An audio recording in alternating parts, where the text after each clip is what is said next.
Monsieur Samir Farhat, bonjour. Bonjour madame.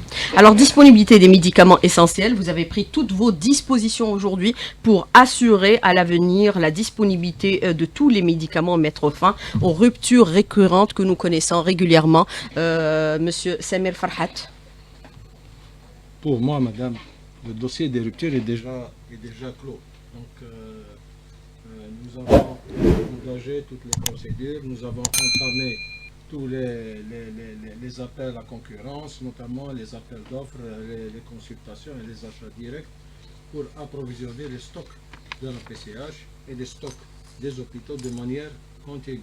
Nous avons, à travers ce programme, madame, nous avons réceptionné, comme vous l'avez déjà eu comme information, plus de 624 produits, donc dont 278 produits fabriqués localement et 346 produits importés de l'extérieur. Donc cela représente, par rapport à la production locale, 44% de toutes nos acquisitions en production locale et 56% comme produits importés. Donc vous constatez, madame, quand même nous dépendons d'une production externe, d'une importation de produits, notamment ceux de la cancérologie. Effectivement, en production locale, nos collègues de l'industrie pharmaceutique ont encouragé les producteurs nationaux à produire les produits sensibles, notamment ceux de la cancérologie, chose qui a été faite et plusieurs fournisseurs ont signé avec nous des contrats pour l'approvisionnement en matière de cancérologie. Alors justement, vous avez annoncé à l'instant l'approvisionnement des pharmacies centrales des hôpitaux en médicaments, 624 en tout. Médicaments ont été acquis récemment pour mettre fin aux ruptures. Vous dites aujourd'hui la rupture est derrière nous, c'est-à-dire ce qui s'est produit par le passé ne se reproduira plus jamais. C'est les instructions qui ont été données aujourd'hui, Monsieur Samir Farhat. Nous avons eu des instructions pour éviter ce genre de situation. Nous avons pris nos dispositions pour sécuriser nos approvisionnements.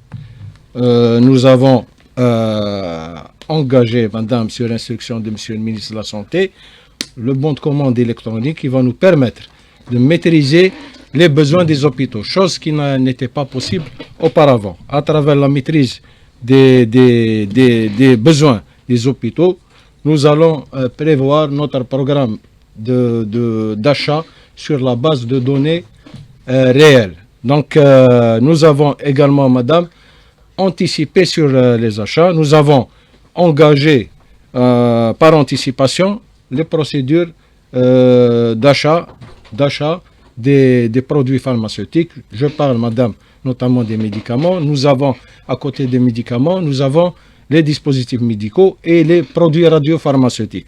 Donc nous nous sommes engagés avec nos fournisseurs, ils sont notamment pour le médicament, nous avons signé 134 marchés, donc 134 marchés, 15 contrats issus de consultation et 8 contrats issus des achats directs. Donc nous avons pris toutes nos dispositions, madame, pour sécuriser nos stocks et les stocks des pharmacies. Nous avons accordé par la même occasion, madame, la priorité à la production nationale. La production locale, en effet, toute perturbation, madame, du marché externe impactera sans aucun doute les approvisionnements de la PCH. Vous le savez certainement, madame, beaucoup de pays dépendent actuellement des approvisionnements externes, du marché externe. Vous avez certainement eu l'information que beaucoup de pays, tels que c'est des pays qui sont très développés, notamment dans le domaine pharmaceutique, mais qui ont pris la mauvaise décision de transférer la production sur les pays asiatiques, notamment la Chine et l'Inde. Donc les deux pays qui sont actuellement les fabricants, Belek, seul fabricant de ces produits, des produits pharmaceutiques et de la matière première, donc n'arrivent plus, madame, à assurer les commandes de plusieurs pays, notamment ceux d'Europe.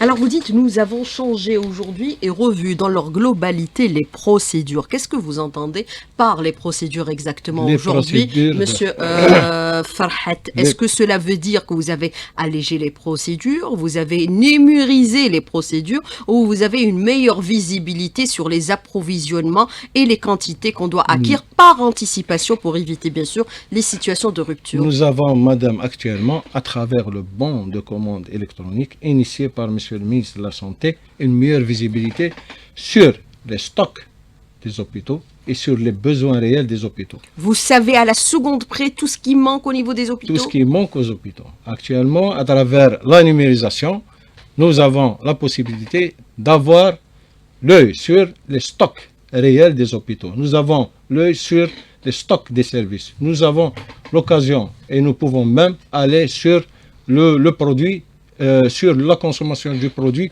au niveau du lit du malade. Alors, par rapport à cette question, les procédures et l'allègement, mettre fin aux ruptures, vous avez aujourd'hui une visibilité. Est-ce que vous savez, c'est-à-dire aujourd'hui, sur bien sûr la disponibilité de ces produits existants, procéder justement à leur transfert vers les hôpitaux, puisqu'on savait qu'à un moment donné, il y avait réellement une rupture de médicaments, notamment pour les malades cancéreux, et vous savez très bien que le cancer n'attend pas. Vous avez dispatché, vous avez tout donné, vous avez tout remis. Nous avons tout remis à l'initiative, bien évidemment, à la demande, bien évidemment, des établissements de santé, des directeurs des établissements de santé et des pharmaciens-chefs. Nous répondons madame, aux demandes à travers le pont de commande qui est émis par les établissements. Donc nous répondons rapidement aux commandes des établissements. Alors tous les médicaments aujourd'hui sont disponibles, il y a quelques-uns qui sont manquants parce qu'il y a aussi des problèmes à l'international pour bien sûr la commande et pour la fabrication et pour l'acheminement. Bon, je peux citer par rapport à l'oncologie, lors de mon installation à la tête de cette entreprise. Donc j'avais déclaré lors de mon passage au niveau de la commission parlementaire de santé que les vrais chiffres, madame, c'était à partir du mois d'octobre. Donc nous avons donné pour un chiffre de 121 produits d'oncologie, nous étions à 27 produits en rupture. J'étais le premier à signaler les ruptures. À un moment donné, on voulait cacher un peu les ruptures. Voilà, j'ai parlé dès mon installation des ruptures. Donc c'était 27 produits en rupture. Actuellement, on est à 3 produits par rapport à l'oncologie, 3 produits qui sont remplaçables, madame.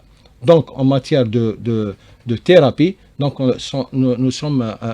les hôpitaux peuvent et les professionnels de santé peuvent engager les protocoles de thérapie sans aucun problème. La preuve, madame, nous parlons actuellement, nous ne parlons plus de cette rupture, nous parlons des produits innovants. Actuellement, on est à l'étape de la santé à haut niveau, donc de haut niveau. Donc nous parlons des produits innovants. Nous avons, madame, vous êtes certainement au courant, nous avons signé avec 10 fournisseurs des produits innovants, de 30 produits innovants. Nous mettons à la disposition actuellement, nous allons mettre à la disposition, puisque nous venons de signer les marchés, nous allons mettre à la disposition des praticiens de santé, ceux qui l'ont demandé, évidemment, madame, 30 produits de haut niveau, madame, produits innovants. C'est-à-dire, vous allez les importer, vous allez lancer la commande. Quand seront-ils acheminés vers l'Algérie, monsieur Farhat, puisqu'à un moment donné, il y avait une polémique autour des médicaments innovants. Certains considéraient qu'ils étaient excessivement chers, d'où l'impossibilité de les importer. L'État, madame, l'État, à travers la pharmacie centrale des hôpitaux, étant donné qu'il s'agit d'un établissement public à caractère industriel et commercial, investi d'une mission d'utilité publique. L'État ne lésine jamais sur les moyens financiers. L'État met les moyens financiers à la disposition de la pharmacie centrale des hôpitaux pour mettre à la disposition des malades et faire bénéficier les malades des meilleurs traitements à travers les meilleurs produits pharmaceutiques. La PCH également n'a jamais lésiné sur les moyens. Nous sommes dans une situation d'aisance financière qui nous permet, madame, d'acheter tous les produits qui sont demandés et de les mettre à la disposition du malade. Je peux vous citer un exemple. Il y a une injection, madame, pour la cancérologie qui fait 40 millions de centimes. Donc, je pense que l'État algérien a fait l'effort nécessaire. C'est aux praticiens actuellement d'en faire la suite. Alors, ces médicaments innovants concernent quel type de maladie? C'est essentiellement la cancérologie, l'oncologie. Avec l'oncologie. Donc, nous avons 29 produits d'oncologie, un produit pour le rhumatisme et un autre produit pour la sclérose en plaques. Alors, je voudrais revenir avec vous sur la question que vous avez soulevée à l'instant, M. Samir Farhat. Vous dites, nous sommes dans une situation d'aisance financière. Qu'est-ce que vous entendez par la situation d'aisance financière? C'est au niveau de la PCH ou vous parlez d'aisance financière globalement qui concerne le pays, avec bien sûr le matelas financier des réserves de change, quand on sait qu'au niveau de la PCH, il y a la dette des hôpitaux. Quelle est votre réponse justement par rapport à cette question, M. Samir Farhat? Par rapport à la dette des hôpitaux, l'État, madame, les pouvoirs publics ont engagé la procédure pour éponger les créances et les dettes des hôpitaux. Donc, l'ardoise va être effacée. Oui, il y a un projet pour l'effacement de cette ardoise. 75 milliards, nous avons comptabilisé à la fin du mois de juin 2022 une ardoise de 225 milliards de dinars de créances. Donc, à l'issue du conseil interministériel du mois d'octobre 2022, donc l'État s'est engagé à éponger la dette des hôpitaux par l'engagement d'un paiement de 75 milliards de dinars que nous avons reçu, donc 75 milliards de dinars dans le cadre de la loi de finances complémentaire 2022, 75 milliards de dinars dans le cadre de la loi de finances 2023 que nous allons recevoir incessamment. Le reste, ce sera dans le cadre de la loi de finances 2024. Donc, c'est un effort considérable consenti par les pouvoirs publics pour éponger les créances et les dettes des hôpitaux. Alors les dettes, bien sûr, c'est l'équivalent de 75 milliards, mais aujourd'hui, par rapport à cette dette, Monsieur Samir Farhat, est-ce que, par exemple, la dotation de l'État va permettre d'aller même jusqu'à l'importation de façon continue de ces médicaments innovants? Oui, madame, oui. Nous avons engagé une enveloppe initialement de 20 milliards de dinars. Nous avons invité les fournisseurs à faire encore un effort et à optimiser leur offre, donc pour nous accorder des réductions pour les mêmes produits et pour les mêmes quantités. Donc nous avons bénéficié de réductions, les fournisseurs ont fait l'effort nécessaire. Donc l'enveloppe finale est de 15 milliards de dinars. Donc pour les 15 milliards de dinars, nous allons pouvoir acquérir les mêmes produits avec les mêmes quantités et en faire bénéficier nos malades. Alors, et les stocks actuels? Est-ce que vous avez une visibilité avec, bien sûr, les systèmes de numérisation que vous mettez en place, puisque nous savons qu'au niveau des hôpitaux, la numérisation fait défaut, et c'est le point, bien sûr, noir qu'a soulevé le ministre actuel du secteur de la santé, qui appelle à accélérer cette procédure de numérisation. Est-ce que vous avez aussi une visibilité sur les stocks antérieurs à votre arrivée pour pouvoir avoir une meilleure visibilité sur le dispatching des médicaments au niveau de tous les hôpitaux à travers tout le territoire national? Quel que soit le médicament. Le système actuel de numérisation nous permet, madame, effectivement, d'avoir une visibilité sur les stocks des hôpitaux. Étant donné que tous les établissements doivent déclarer leurs stocks, doivent déclarer les péremptibles, même les produits qui sont en voie de péremption, ils sont obligés de les déclarer parce que nous sommes également, madame, investis d'une mission de régulation entre les différents hôpitaux, entre les différents établissements. Vous allez trouver certainement, madame, peut-être un établissement en manque de produits. Il est possible qu'il établisse un bon de commande auprès de la PCH. On peut même l'orienter sur un établissement qui a un surstockage ou là, qu'il a un produit en voie de péremption. Alors, M. Samir Farhat, moi je voudrais revenir avec vous sur plusieurs aspects pour cette deuxième partie de l'invité de la rédaction, sur bien sûr ces ruptures récurrentes que nous avons connues par le passé. Qu'est-ce qui justifie ou qu'est-ce qui explique aujourd'hui, avec du recul, ces ruptures récurrentes? Comment peut-on l'expliquer? Est-ce qu'on ne prenait pas nos dispositions suffisamment à l'avance? On sortait sur les marchés un peu en retard? retard pour faire la commande de ces médicaments, sachant que bien sûr le produit demande aussi de la préparation au niveau des laboratoires internationaux, ou alors on voulait un peu économiser sur la facture d'importation. Non, Quelle est du votre tout. réponse Non, du tout, justement par madame. rapport à cette question? L'aspect économique n'a jamais été posé ni au niveau de la PCH ni ailleurs. Donc, je l'avais abordé avec les journalistes auparavant. Donc, nous étions liés au marché international. Le marché international, à cause notamment du transfert de beaucoup de fabricants de leur production vers les pays asiatiques, notamment la Chine et l'Inde. Donc, à cause du Covid, beaucoup d'usines ont fermé leurs portes et les seuls producteurs asiatiques n'arrivaient pas à faire face à la demande grandissante. Donc, la baisse des prix également, madame, de ces produits a permis l'accessibilité de beaucoup de pays pauvres à ces produits, donc ce qui a augmenté cette demande. D'autres facteurs, madame, peuvent être soulevés. Normalement, la non-conformité de produits, la défaillance de fournisseurs.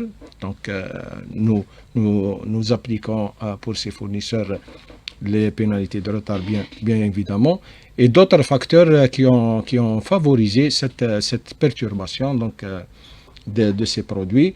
Nous avons fait face quand même à cette perturbation et nous avons quand même pu approvisionner le marché national par les médicaments nécessaires. C'était une période vraiment difficile, madame, je vous l'accorde, mais quand même nous avons quand même pu faire face à cette les employés, les travailleurs de la PCH ont quand même fait l'effort nécessaire et nous avons quand même pu faire face à cette difficile contrainte.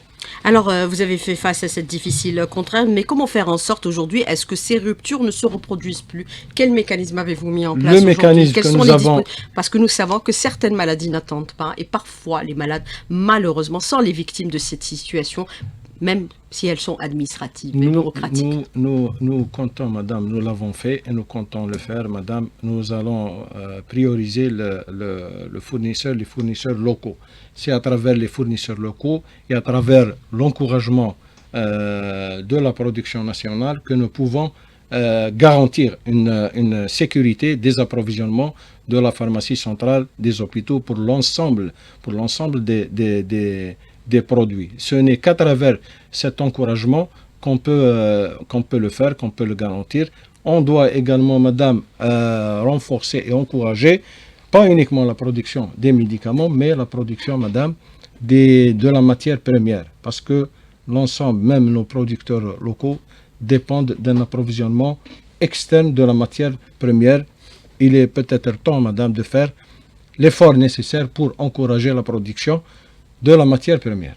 Alors, la matière première aujourd'hui, sa production, c'est important dans notre pays pour assurer la disponibilité des médicaments, Monsieur Samir Farhat, puisque nous savons qu'aujourd'hui, nous avons un secteur de l'industrie pharmaceutique naissant, mais qui commence à donner des résultats probants. Monsieur Samir Farhat.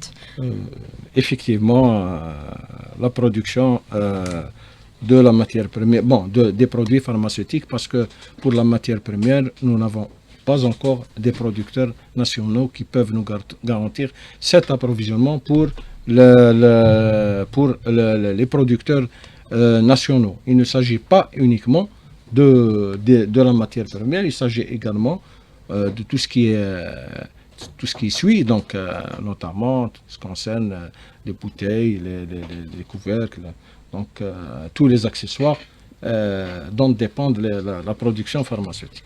Alors, je voudrais revenir avec vous sur un autre aspect qui est important aujourd'hui. Vous l'avez annoncé dans la première partie de l'invité de la rédaction, c'est que l'État a procédé à l'effacement de la dette, bien sûr, des hôpitaux envers la PCH. Cet assainissement, est-ce qu'il va permettre maintenant de reprendre, c'est-à-dire à zéro et tout recommencer et tout réorganiser au niveau des PCH? Oui, madame. C'est cet effacement de la dette qui nous a permis, madame,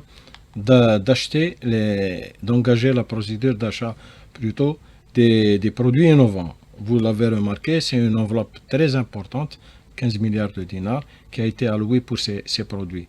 Cet renforcement de notre réserve financière va nous permettre, madame, également de réorganiser tout le travail au niveau de la PCH pour mettre en place une gestion moderne de tout le processus et toute l'organisation au niveau de la PCH. Donc nous avons engagé, madame, sur instruction de monsieur le Premier ministre, une nouvelle modification de la procédure d'acquisition des produits, des commandes et des commandes et des marchés de la PCH. Donc la procédure va connaître, Inch'Allah, incessamment, donc un amendement qui va lui permettre de lui donner encore plus de liberté pour s'accommoder à la spécificité de cette activité. C'est une procédure quand même qui est adaptée sur le code des marchés publics, la réglementation des marchés publics 15247. Notre procédure va connaître un amendement de 33 points. Donc elle sera soumise le 7 de ce mois prochain, du mois de mai prochain, au conseil d'administration pour approbation. Alors, autre question, bien sûr, qui est importante, puisque vous abordez cette question de réorganisation aujourd'hui. Est-ce qu'on peut considérer qu'à l'avenir, par exemple, la PCH, puisque la PCH, c'est elle qui s'occupe aujourd'hui de l'approvisionnement de la pharmacie centrale en médicaments, elle relève du secteur de la santé, va être dispensée de certaines lourdeurs administratives et bureaucratiques, notamment en ce qui concerne, par exemple, les appels d'offres? Oui, madame. Ou le code des marchés publics. Oui, madame. Puisque même le code des marchés publics est soumis actuellement à amendement et révision. Effectivement, madame. Donc, nous n'appliquons pas, lors de l'exécution du budget de la PCH, nous sommes soumis à une procédure donc adaptée à la procédure des marchés publics numéro 15247. Nous n'appliquons pas la procédure des marchés publics, mais nous sommes soumis à cette procédure. Effectivement, elle est adaptée sur la procédure des marchés publics. Donc nous allons lui apporter les améliorations nécessaires pour permettre une adaptation à son activité et lui accorder toutes les facilités nécessaires. Donc, comment vous allez procéder? Nous avons fait déjà nos amendements. Donc, en quoi il consiste? C'est-à-dire allègement des procédures pour ne pas pénaliser les malades et approvisionner les hôpitaux de façon constante et régulière, parce qu'on est arrivé à un moment où même certains équipements médicaux n'étaient pas disponibles, par exemple le tensiomètre.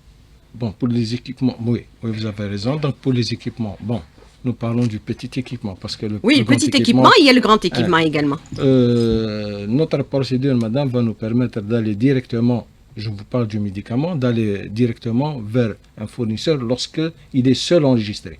Donc, on peut s'en passer des procédures d'appel à concurrence, mais on peut aller vers... la procédure nous permet également, c'est pas à l'ordre du jour, mais nous permet également d'aller acheter directement chez un fournisseur lorsque la PCH elle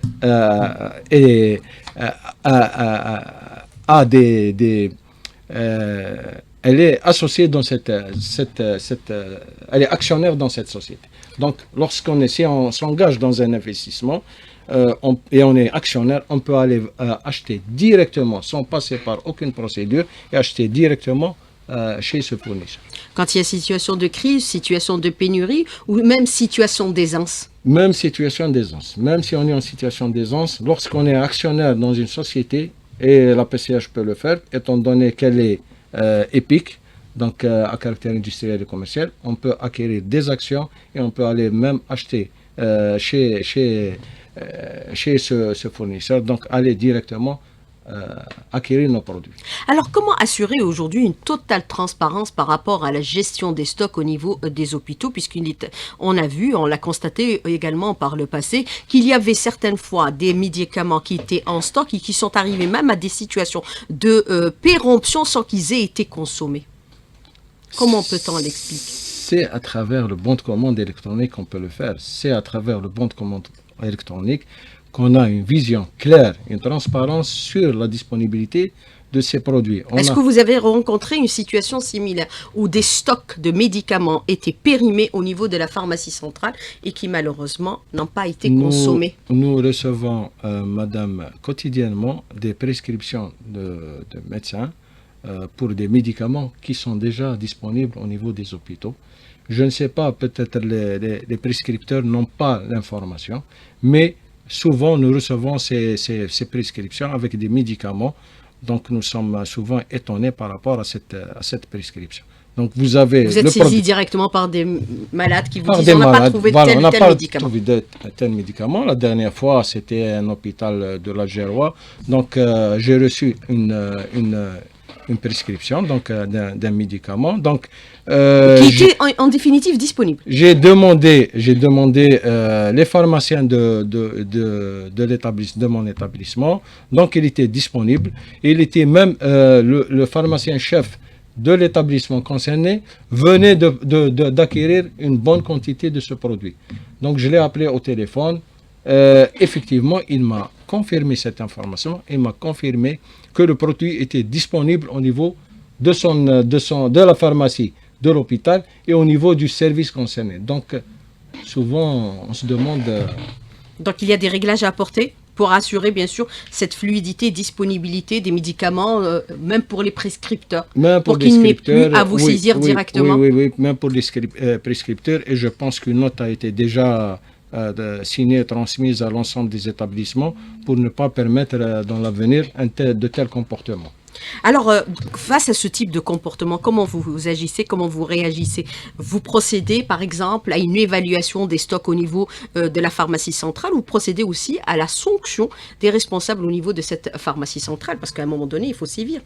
Il faut agir, parce que les malades, c'est eux qui sont pénalisés par ce type de situation. Oui, au niveau de notre établissement, donc, nous n'avons pas de problème par rapport à ces comportements.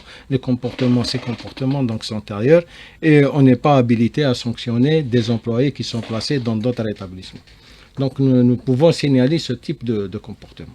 Alors, vous faites bien de le signaler, j'allais vous poser la question. Vous êtes intimement lié, bien sûr, au secteur également de l'industrie pharmaceutique, puisque vous arrivez à acquérir des médicaments produits également localement. Vous avez donné un ordre de grandeur dans la première partie de l'invité de la rédaction par rapport justement aux médicaments manquants et leur disponibilité. Les 620 cas, 70% ont été acquis sur le marché national. Vous avez parlé aussi d'une procédure qui est aussi mise en place actuellement au niveau du département de l'industrie pharmaceutique, l'enregistrement des médicaments. Est-ce que cette question d'enregistrement, si elle prend du retard, vous êtes automatiquement pénalisé, ou alors vous travaillez en étroite collaboration pour éviter ce type de situation? Oui, on travaille effectivement en étroite collaboration avec nos collègues de l'industrie pharmaceutique. Mais il se trouve que des fournisseurs réclament et attirent notre attention sur une certaine lenteur d'enregistrement de ces produits. Et ça pose problème, que ce soit pour les produits importés ou les produits fabriqués localement? Pour nous, ça ne pose pas de problème, mais étant donné que il y a une certaine disponibilité par rapport à ces produits. Mais sincèrement, avec nos collègues de l'industrie pharmaceutique, nous travaillons en étroite collaboration, nous échangeons les informations nécessaires et nous travaillons pour une fluidité, que ce soit des enregistrements ou de la libération des produits fabriqués ou acquis au niveau de nos établissements. Vous avez une commission conjointe entre les deux départements? Oui, nous avons une commission conjointe et nous participons aux commissions instaurées au niveau du département, qu'elles soient notamment celle de la commission des prix, comité des prix. Alors, vous n'avez pas répondu à ma question et je reviens encore une fois, Monsieur Samir Farhat, par rapport au stock périmés au niveau des PCH. Est-ce qu'ils sont existants actuellement ou pas du tout? Oui. Comment vous allez procéder pour leur destruction? Destruction, madame, le cahier de charge est déjà prêt pour la destruction de ces produits. Nous avons une disposition, madame, au niveau de nos marchés, donc qui impose la récupération de ces produits aux fournisseurs ou le remboursement de ces produits. Donc le remplacement ou le remboursement de ces produits. Beaucoup de fournisseurs ne l'ont pas fait. Donc nous comptons donc engager des procédures judiciaires envers ces fournisseurs. Nous comptons le faire. Donc nous avons déjà préparé des dossiers et soumis aux avocats de la PCH pour engager cette procédure. Un cahier de charge est quand même déjà préparé et sera soumis à la commission des marchés dans les prochains jours. Et donc nous allons procéder à la destruction de ces produits aux frais de ces fournisseurs. Et aux frais des fournisseurs, quel est le volume justement financier de ces stocks périmés aujourd'hui? Est-ce que vous avez une évaluation en ordre de grandeur parce qu'on les a acquis? Je ne l'ai pas, mais j'ai le poids de ces rapports, c'est 300 tonnes. C'est 300 tonnes de produits périmés. Au niveau de la pharmacie centrale. Au niveau de la pharmacie centrale des hôpitaux et des différentes annexes. Alors, vous avez cette question de l'auditeur qui est très pertinente. La pharmacie centrale est la seule responsable de l'approvisionnement des médicaments pour les services de santé publique et surtout les hôpitaux. Y a-t-il des consommations abusives de quelques médicaments importants et stratégiques aujourd'hui, Monsieur Samir Farhat, parce qu'on nous annonce des chiffres, mais on n'a pas encore consolidé tous les chiffres par rapport à certaines maladies extrêmement lourdes, comme par exemple l'oncologie médicale. Nous sommes toujours dans les approximations. Effectivement, la pharmacie centrale des hôpitaux est la centrale d'achat de tous les établissements de santé. À ma connaissance, depuis mon installation à la tête de cet établissement, on ne m'a pas signalé une consommation abusive de produits. Je n'ai pas eu comme information une consommation abusive de produits. Donc, alors, les inventaires au niveau des pharmacies des hôpitaux, comment sont-ils réalisés aujourd'hui pour bien sûr évaluer les stocks, les quantités et surtout procéder à une numérisation parce que vous partez de point zéro pratiquement pour la numérisation? Nous venons d'engager cette procédure du bon de commande électronique et nous n'avons pas encore engagé l'inventaire. Donc c'est une opération récente. Elle a été engagée le 3 de ce mois, le 3 du mois courant. Donc nous n'avons pas encore procédé aux inventaires. Alors, autre question de l'auditeur qui vous dit qu'en est-il aujourd'hui des réactifs pour les laboratoires et clichés pour les services d'imagerie? De radiologie, parce que souvent on vous dit on n'a pas les réactifs, on ne peut pas vous faire tel ou tel prélèvement. Pour les réactifs, donc la PCH n'a pas depuis quelques années acquis les réactifs pour les examens biologiques, donc faute de fournisseurs. Donc nous enregistrons des infructuosités depuis quelques années. Les fournisseurs ne sont pas intéressés et les hôpitaux peuvent acquérir ces réactifs directement auprès des fournisseurs. Alors, quel est le montant global de nos importations des médicaments de la PCH aujourd'hui, M. Samir Farhat? Est-ce qu'on peut avoir un ordre de grandeur, puisqu'à un moment donné, on disait que la facture était élevée et même excessive? On prend, par exemple, pour l'oncologie, on parle de l'équivalent de 600 millions de dollars qui sont importés. 600 millions de dollars, c'est exagéré. Donc, la facture est beaucoup moins importante par rapport à l'oncologie. Mais la facture globale, elle est de quelle? La facture globale, je ne pourrais vous donner une estimation, mais elle ne peut dépasser les 2 milliards de dinars, les 2 milliards de dollars. Alors, Monsieur Samir Farhat, autre question qui est d'actualité, et on l'a vu, on l'a suivi, le ministre de l'Industrie pharmaceutique, il avait soulevé un problème important, la disponibilité par moment de certains médicaments relevant bien sûr de la pharmacie centrale au niveau de certaines cliniques privées, or que dans les hôpitaux, ils sont indisponibles. Est-ce qu'il y a réellement un problème de détournement des médicaments de la pharmacie centrale vers certaines cliniques privées? Est-ce que c'est le cas ou pas le cas, Monsieur Farhat, Samir Farhat, et est-ce que vous avez engagé une enquête sur cette question qui a suscité beaucoup de polémiques à un moment donné? Oui, sincèrement, je n'ai pas eu à connaître une telle situation, mais ce que je peux vous dire, madame, c'est que la pharmacie centrale des hôpitaux approvisionne également les établissements de santé privés. Donc, on peut les approvisionner. Donc, ils ont des comptes auprès de la PCH et nous approvisionnons régulièrement les établissements de santé, cliniques privées. Donc, ils sont concernés par les produits de la PCH. Donc, je pourrais vous dire qu'il y a détournement de produits des hôpitaux au profit des établissements de santé privés. Alors, est-ce que les prochaines molécules nouvelles seront enregistrées à l'avenir dans l'appel d'offres que vous allez lancer prochainement pour, bien sûr, les traitements innovants? C'est ce que vous avez annoncé dans la première partie de l'invité de la rédaction et c'est la question de l'auditeur. Monsieur Samir Farhat, rapidement. Tous les produits inscrits sur la nomenclature commerciale de la PCH feront l'objet d'un appel à concurrence et seront, Inch'Allah, mis à la disposition du malade. Donc l'État ne lésine absolument pas sur la santé publique de ses concitoyens. Tout est mis en œuvre. On a vu le président donner des instructions, dire je n'ai jamais demandé d'interdire les importations, je mets tout à la disposition des malades algériens. Jamais, aucune contrainte financière pour l'approvisionnement des produits. Au contraire, vous êtes en situation d'aisance financière. Aisance financière, nos travailleurs ont même bénéficié comment dirais-je, de bénéfices.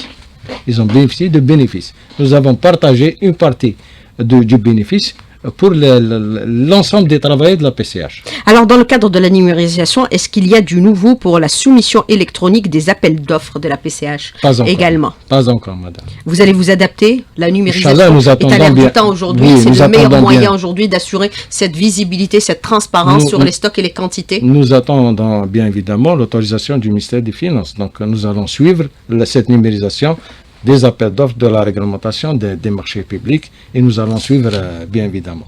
Alors, autre question de l'auditeur qui vous dit aujourd'hui, par exemple, M. Samir Farhat, en cas d'indisponibilité d'un des médicaments au niveau d'un des hôpitaux, qu'est-ce qu'il y a lieu de faire? De signaler directement au niveau de la PCH, saisir directement la PCH, la direction de la PCH, vous saisir directement, M. Samir Farhat. Ils peuvent nous saisir directement. Vous avez un moyen pour qu'on puisse vous saisir? Bien sûr, madame. Nous avons une plateforme, nous avons tous nos coordonnées, donc on peut être saisi à n'importe quel moment. Alors, autre question, certains médicaments aujourd'hui qui relèvent bien sûr de la PCH, de par leur un peu spécificité, quand par exemple on a parlé des anticancéreux, mais certains professionnels de la santé appellent aujourd'hui à mettre à la disposition des malades ces traitements au niveau des pharmacies ordinaires, des officines. Quel est votre commentaire justement par rapport à cette question, notamment certains traitements de fin de vie, parce que parfois malheureusement, il faut le dire, même si c'est malheureux, le cancer est irréversible. C'est une très bonne solution, madame. C'est une très bonne solution. Vous êtes en train de l'examiner, vous avez mis en place une commission. Parce que maintenant, il faut changer, on parle de nouvelles gouvernances, de nouvelles visions, de nouvelles approches. Et cela existe dans tous les pays du monde. Je ne peux être initiateur de cette solution. Cette solution ne peut parvenir que par les autorités chargées de la santé.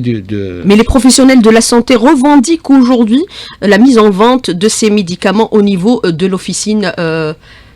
Quelle est votre réponse? Et vous avez, par exemple, si on revient en arrière, professeur Bouzid, qui le revendiquait, qui disait qu'on peut les mettre à la disposition des malades, bien sûr, moyennant une ordonnance sécurisée pour pouvoir accéder à ces traitements. C'est une bonne solution. Au lieu de se déplacer vers C'est une bonne solution, mais les services de la sécurité sociale doivent suivre et assurer le remboursement de ces produits. Alors vous me tendez la perche, vous parlez un peu aujourd'hui de la nécessité de coordonner l'ensemble des actions entre tous les intervenants dans le secteur de la santé, à savoir bien sûr le ministère de l'Industrie pharmaceutique, le ministère de la Santé et le ministère du Travail par rapport à la sécurité sociale. C'est bien d'assurer une coordination constante et permanente par rapport à toutes ces questions qui concernent la santé publique. La coordination doit être de mise à tout moment, madame. Pour tous les... Vous travaillez ensemble? On travaille ensemble de manière continue, notamment avec nos collègues de l'industrie pharmaceutique. Nous travaillons de manière vraiment continue, nous collaborons ensemble, nous faisons nous avons les mêmes objectifs, donc nous travaillons pour l'intérêt du malade algérien. Alors vous avez aussi cette autre question de l'auditeur et préoccupation qui est soulevée, qui vous dit l'État a donné des instructions pour la prise en charge des malades atteints bien sûr des maladies orphelines. C'était l'instruction du président de la République de prendre en charge globalement et totalement tous ces malades qui ont été recensés, mais certaines pharmacies au niveau des hôpitaux, il vous dit ne joue pas le jeu, il faut dénoncer, il faut le dire, il faut soulever les problèmes. Nous avons, madame, engagé... Les maladies orphelines, les maladies rares. Oui, nous avons engagé tous les moyens pour l'acquisition des produits pour les malades c'est cette catégorie de malades. Donc, alhamdoulilah, on ne nous a pas signalé ce type de rupture donc, au niveau des hôpitaux. Peut-être les quantités ne sont pas suffisantes. Parce que nous n'avons pas eu les informations et le nombre de malades exacts. Donc, nous allons faire en sorte, actuellement, donc, par rapport au bon de commande électronique, nous aurons les chiffres exacts et nous allons répondre de manière suffisante pour les quantités demandées. Alors, je vous pose quand même cette question, celle de l'auditeur, qui est très pertinente également. J'allais vous la poser, justement, Monsieur Samir Farhat. Parfois, quand vous allez dans les hôpitaux, on vous dit, on n'a pas telle chose, on n'a pas telle chose, on n'a pas ça, on n'a pas le glucomètre, on n'a pas de tensiomètre, on n'a pas les réactifs, et c'est la faute de la pharmacie centrale. Quel est votre commentaire? On n'a pas été approvisionné. Souvent, on nous le dit.